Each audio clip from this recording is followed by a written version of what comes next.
پوچھا جائے گا اس محمد مصطفیٰ کے بارے میں بتا تیرا عقیدہ کیا تھا. تیسرا سوال ہوگا. اب یہاں ایک بات توجہ طلب ہے، وہ یہ جب خدا کا پوچھا تو خدا کے بارے میں کوئی جواب کا اشارہ، بولیے اشارہ نہیں دیا. جواب آئے آپ کا نصیب، نہ آئے آپ کا نصیب. جب پوچھا تمہارا دین کیا ہے، جواب میں کوئی اشارہ نہیں دیا. آئے تمہارا نصیب، جواب نہ آئے تمہارا نصیب. تو چاہیے تھا نا کہ جب رسول کا پوچھا تو اب بھی اشارہ نہ کیا جاتا. خدا نے اپنا پوچھا، کچھ پتہ نہ بتایا. اپنے دین کا پوچھا، کچھ پتہ نہ بتایا. اب مصطفیٰ کا سوال چونکہ آخری سوال تھا، اس پر جنت و دوزخ کا فیصلہ ہونے والا تھا، اس پر مرنے والے کے مقدر کا فیصلہ ہونے والا تھا، اس کے ماننے اور نہ ماننے، مومن ہونے یا کافر ہونے کا فیصلہ آنے والا تھا. اس لیے حضور کی رحمت کی خاطر سوال کیا ان کے بارے میں کیا عقیدہ ہے، ساتھ نام بھی بتا دیا. اس ہستی محمد کے بارے میں کیا کہتا ہے، تاکہ اگر کوئی بھولا ہوا ہے تو جس کے دل میں رتی برابر بھی مصطفیٰ کی محبت ہوگی، وہ بھولا ہوا بھی ہوگا تو محمد کا نام سنتے چوم جائے گا. جب سنے گا محمد کہے گا محمد، محمد کرے دے. اس محمد کا پوچھتے ہو، محمد محمد کرے دے گزر گئی، احدنا احمد ملے دے گزر گئی. محمد کا نام بتا کر پوچھا بتاؤ کیا عقیدہ ہے، تاکہ جواب دینے والوں کو آسانی ہو جائے. تو جو عاشق ہوں گے، جو محبت کرنے والے ہوں گے، جنہیں نسبت محمدی ہوگی، نسبت غلامی ہوگی، نسبت محمد ہوگی، جو عمر بھر مدینہ یاد کریں گے، وہ حضور کا نام سن کر اشارہ یہ ہے جب نام کان میں پڑے گا جواب یاد ہوگا یا نہ ہوگا، مگر نام محمد سن کر جواب آ جائے. اور جب تیسرے سوال کا جواب آ جائے گا تو اس وقت سنیے. اپنا پوچھا تھا بتاؤ تیرا رب کون ہے، اب بتا دو کون ہے. دین اسلام کا پوچھا تھا بتاؤ تیرا دین کیا ہے، سمپل سوال تھا. جب حضور کا پوچھا تو یہ نہیں پوچھا کہ بتاؤ یہ کون ہے، یہ نہیں پوچھا کہ یہ محمد صلی اللہ علیہ وآلہ وسلم کون ہے، یوں نہیں پوچھا. پوچھا سوال کی ترکیب بدل دی، کمپوزیشن بدل دی. فرمایا ما کنت تقول فی حق ھذا الرجل محمد کان یکون.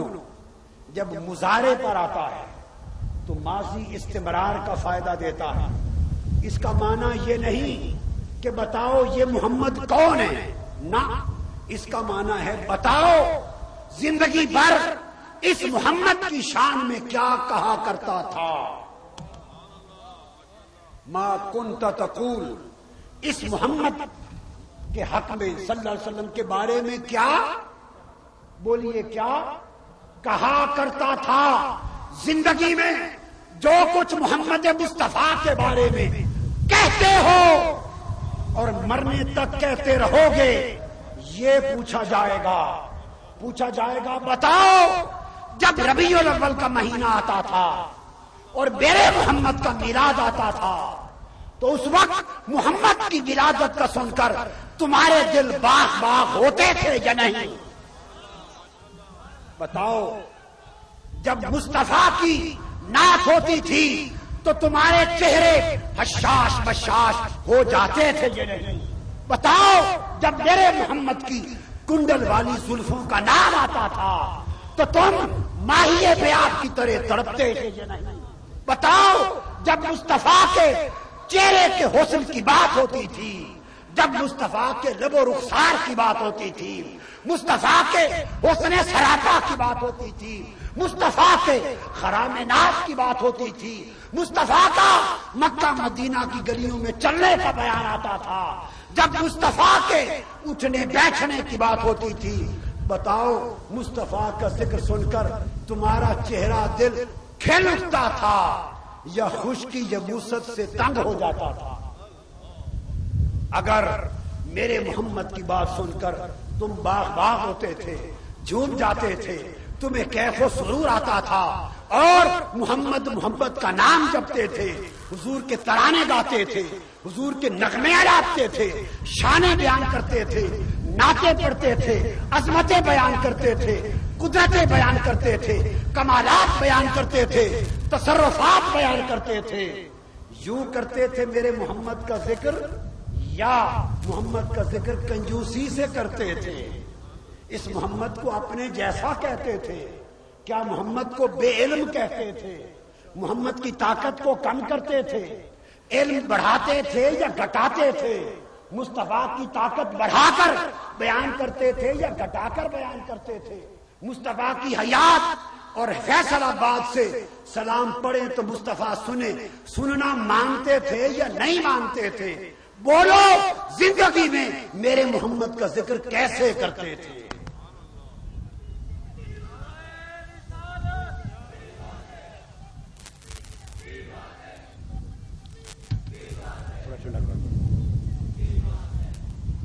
تو بات یہ ہوئی کہ قیامت سے پہلے قبر میں فیصلہ دوزخ اور جنت کا ہوا ماننے پر۔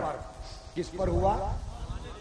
اور ماننا خدا کا نہیں، دین اسلام کا نہیں۔